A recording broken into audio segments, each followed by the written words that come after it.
It's Leo Orozco with Title Sports Network, and I'm joined now with the one and only Jim Lampley. Thank you so much for taking the time. How are you today after that heated press conference we just saw? What are your thoughts? Well, I survived it, so I'm happy with that. I love Oscar. He's a very, very dear friend for a long period of time. I thought it was unnecessary.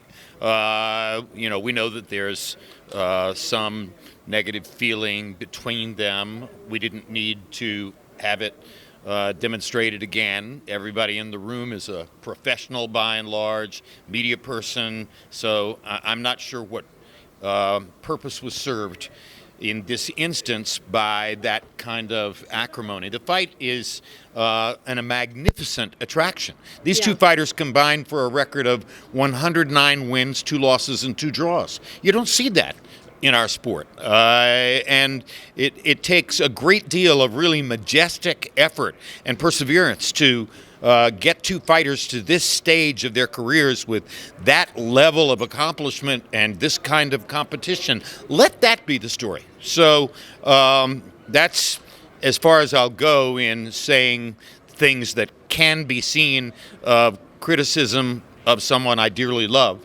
But that's my response to that. And what are your thoughts on Canelo's response to Oscar and the names that he called him in the press conference? I didn't even pay attention. I was so done. I was so done at that point with the whole Canelo versus Oscar story that, I sort of had a sense that was coming, and I didn't bother to listen. What do you think it says about Canelo taking this fight with Jaime Munguia, given his past history with Oscar and Golden Boy? I think that Canelo has an inner goal to put his record up so far, so elevated, so out of sight that he limits or diminishes or, in his view, maybe tries to eliminate the chance that any Mexican fan or any Mexican boxing critic is going to say, well, Salvador Sanchez did this or Julio Cesar Chavez did this. I think Canelo wants to be seen as the greatest Mexican fighter of all time. Mm-hmm.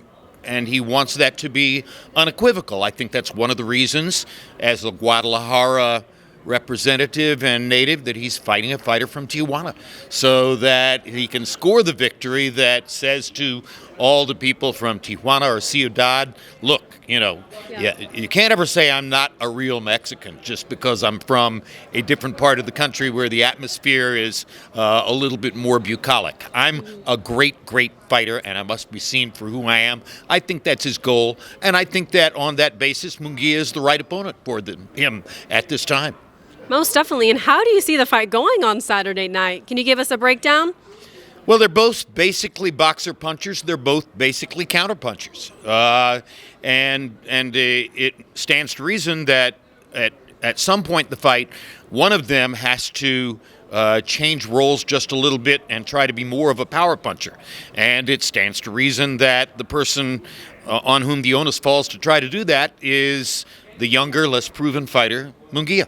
So I think that at some point in what is a really good fight, with both guys scoring over and over, at some point Munguia is going to have to come forward and put his cards on the table and try to knock out the fighter who arguably has the best chin in boxing.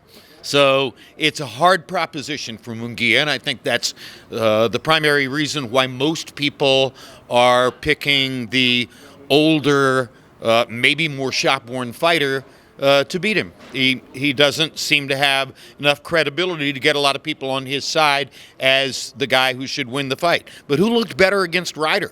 I think that Munguia looked a lot better against Ryder than Canelo did. So this is the reason why they fight the fights. At the end of the day, we're not going to know until the evening is over how this particular drama plays out. And my very last question for you is, what are your thoughts on the Mike Tyson versus Jake Paul fight being sanctioned as a professional fight now?